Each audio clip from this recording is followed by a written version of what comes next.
Hello everyone, welcome back to our channel Learn with Nishman. And with this video, we came to the end of Indian Evidence Act, Chapter 11, a very new chapter of improper admission and rejection of evidence. Bache, it is the last chapter of Indian Evidence Act. It includes only one section, that is section 167. So in this chapter, we are only going to read this section. What this section says: no new trial for improper admission or rejection of evidence. Right जब improper admission होता है और rejection of evidence हो जाता है, so what effect will it have on the trial? We will see effect on trial if there is improper admission or rejection of evidence, right? So pay your all attention as it is the last section of Indian Evidence Act, so complete it with full dedication. What this section says, बच्चे, suppose this is evidence, right? Evidence का क्या हो सकता है? आप उसको admissible भी कर सकते हो, right? या फिर कोर्ट उसको inadmissible भी कर सकती है depending on the relevant fact, right? So this is admissible one, this is inadmissible one. There is error in trial stage. Suppose कीजिए trial stage चल रही है और ट्रायल स्टेज में एक एरर, गलती हो गई, मिस्टेक हो गई बाय कोर्ट. कोर्ट ने क्या किया? It allowed inadmissible evidences. जो इनएडमिसिबल एविडेंस था, जो बिल्कुल भी नहीं लेना था, वो एविडेंस कोर्ट ने क्या कर दिया? ले लिया. And taken into consideration for deciding the case. और इसको इंक्लूड कर कर केस भी क्या कर दिया? डिसाइड कर दिया. समझ में आ रहा है बच्चे कि जो एविडेंस इनएडमिसिबल था, उस एविडेंस को कोर्ट ने इंक्लूड किया and after that it decided the case.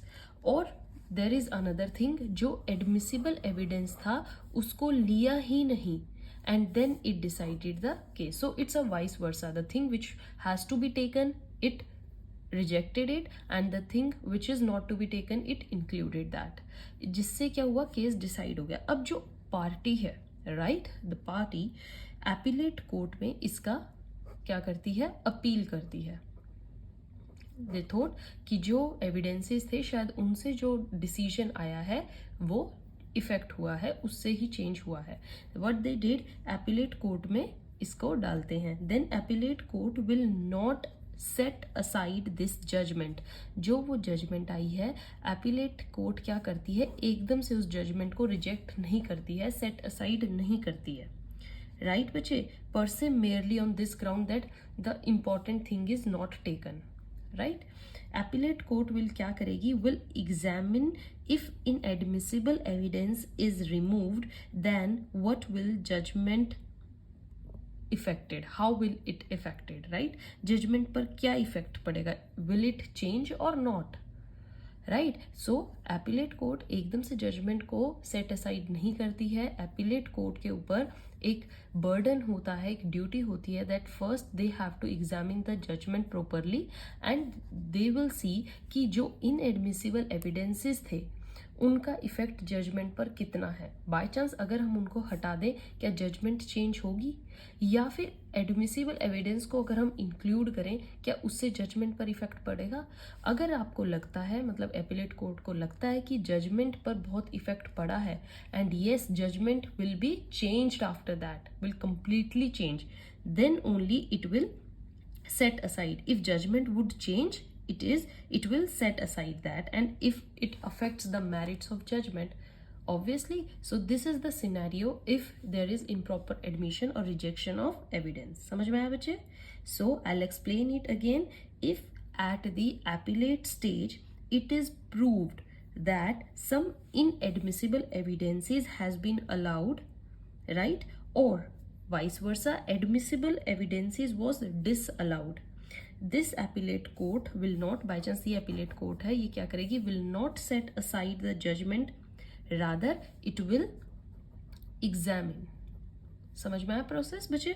it will examine whether if defect जो था was removed, then would it materially affect the merit of the case, right अगर हम defect को हटा ही दें जो उन्होंने इंक्लूड कर लिया था, क्या उससे जजमेंट चेंज होगी, क्या उस पर इफेक्ट पड़ेगा? अगर देर इज नो चेंज तो उसको एज इट इज ही रखो, no need to set aside.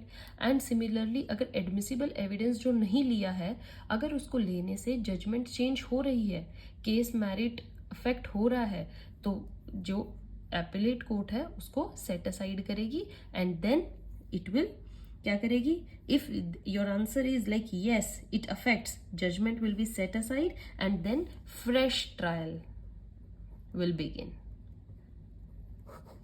right? Fresh trial will consulted or conducted, and if the answer is no, then what will say? Judgment will not be set aside, not set aside, right बच्चे? अब बात आती है इतना सब discussion करने के बाद कि ये बर्डन ऑफ प्रूफ किस पर है कि वो जाकर एपिलेट कोर्ट में, कौन सी पार्टी के ऊपर ये बर्डन ऑफ प्रूफ होता है कि जाके वो अपील करे, right? So burden of proof is always on the opposite party, right? जिसके फेवर में डिसीजन आ गया है, राइट? वो क्यों जाएगा दोबारा से कोर्ट में? आप खुद बताइए, वो क्यों अपील करेगा और उसके फेवर में ही डिसीजन आ गया? So the party here we are saying opposite party is that in which whose favor the answer has not come. So the party जिसके फेवर में वो आंसर नहीं आया है, that is the opposite party, that will prove that there is inadmissible evidence included or the admissible evidence was rejected, right? Then अगर merit affected है, case की merits affected, जो अपील कोर्ट है वो उसको सेट असाइड कर देगी। If not affects then not set aside, अगर सेट असाइड हो गया तो फ्रेश ट्रायल केस का दोबारा से होगा। समझ में आ गया बच्चे? This is all your 167 says.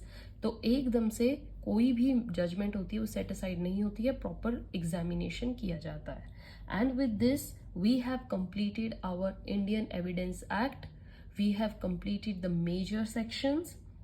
I have explained you each section with example, with case study, given you the best explanation how you will attempt that answer. So keep reading, keep studying, and wait for the next playlist. Till then, keep watching, keep sharing. Thank you.